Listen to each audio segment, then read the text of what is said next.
Hello, bachcho. Let's read this question. So this question says, study the following statement. First statement is, the unit of average speed is same as that of velocity.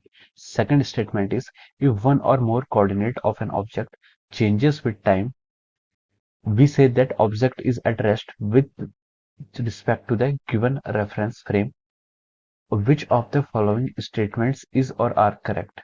Option A only first, option B only second, option C both first and second, option D neither first nor second. तो चलिए बच्चों इस question को अब हम start करते हैं। तो देखिए बच्चों इस क्वेश्चन का हमारा जो की कॉन्सेप्ट है, इस क्वेश्चन का आपका की कॉन्सेप्ट है। देखिए यहाँ पर हमसे दो पार्ट पूछे गए हैं।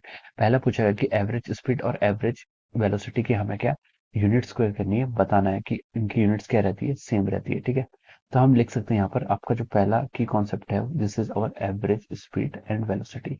This depend upon the average speed and velocity is the first की कॉन्सेप्ट। और हम बोल सकते हैं कि फिर हमसे पूछा गया कि ऑब्जेक्ट क्या रेस्ट पर है, मोशन पर है, ये भी हमें क्या करना है, डिफाइन करना है। तो चलिए बच्चों अब हम इस क्वेश्चन को स्टार्ट करते हैं। तो देखिए एवरेज स्पीड और एवरेज वेलोसिटी होता क्या है, पहले हम देखते हैं आपका एवरेज स्पीड क्या होता है। एवरेज स्पीड होता है आपका total distance travel divide by time taken. जितना आपका क्या है टोटल डिस्टेंस उसने ट्रेवल किया किसी ऑब्जेक्ट ने या फिर किसी बॉडी ने, जो टोटल डिस्टेंस ट्रेवल किया divided by the time taken. Time आपका क्या होना चाहिए, इंटरवल में होना चाहिए, तभी आपका एवरेज निकलता है। ठीक है, तो total distance travel divide by time taken, ये आपका क्या हो जाता है, आपका एवरेज स्पीड हो जाता है। इसकी यूनिट्स अगर हम यहाँ पर कैलकुलेट करेंगे तो देखिए यूनिट्स क्या होती है आपकी, डिस्टेंस की यूनिट्स क्या होती है मीटर, टाइम टेकन की यूनिट क्या होती है सेकंड। तो हम इसकी यूनिट्स क्या लिख सकते हैं, मीटर पर सेकंड।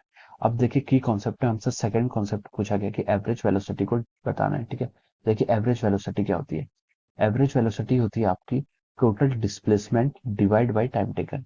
एवरेज वेलोसिटी क्या होता है आपका, total displacement divide by time taken. Okay, ये आपका क्या हो जाता है, एवरेज वेलोसिटी हो जाता है, displacement divide by our time taken.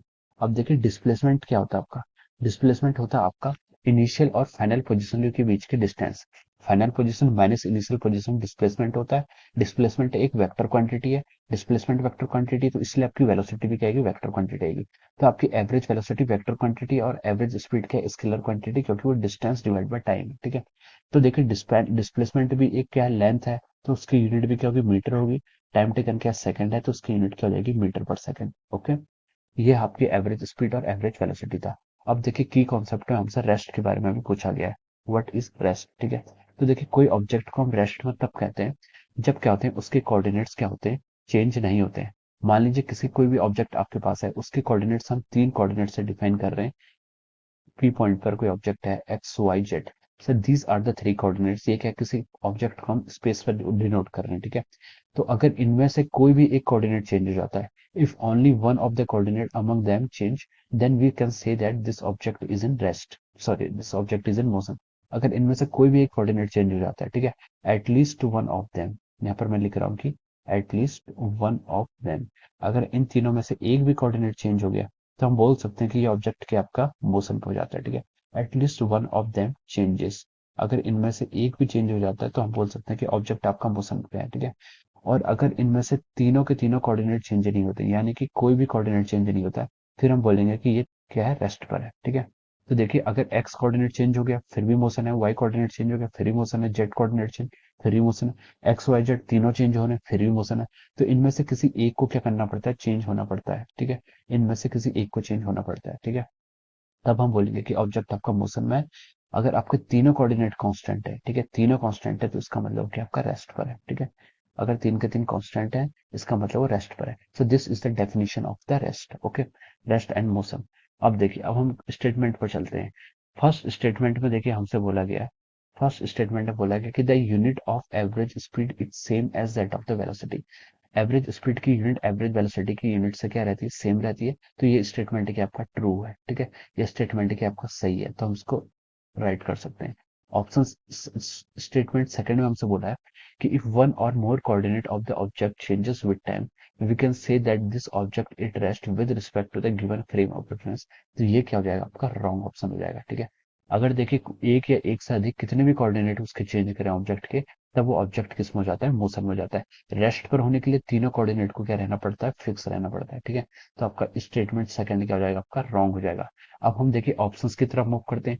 Options में उसने हमसे क्या बोला है, ऑप्शन में बोला है कि which one of the following statement are correct.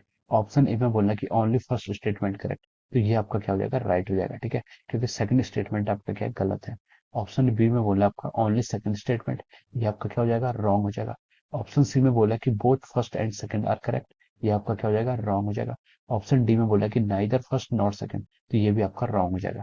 तो जो उसका करेक्ट ऑप्शन होगा वो क्या होगा, option A will be the correct option, ठीक है। तो हम बोल सकते हैं कि यहाँ से जो आपका ऑप्शन ए है ये क्या आपका करेक्ट है, और इसको लिख लेते हैं यहाँ पर क्या, option A is correct, option ए क्या हो जाएगा इसका, करेक्ट है। So this is the final answer of this question. So I hope you all understood this concept. All the best and thank you so much.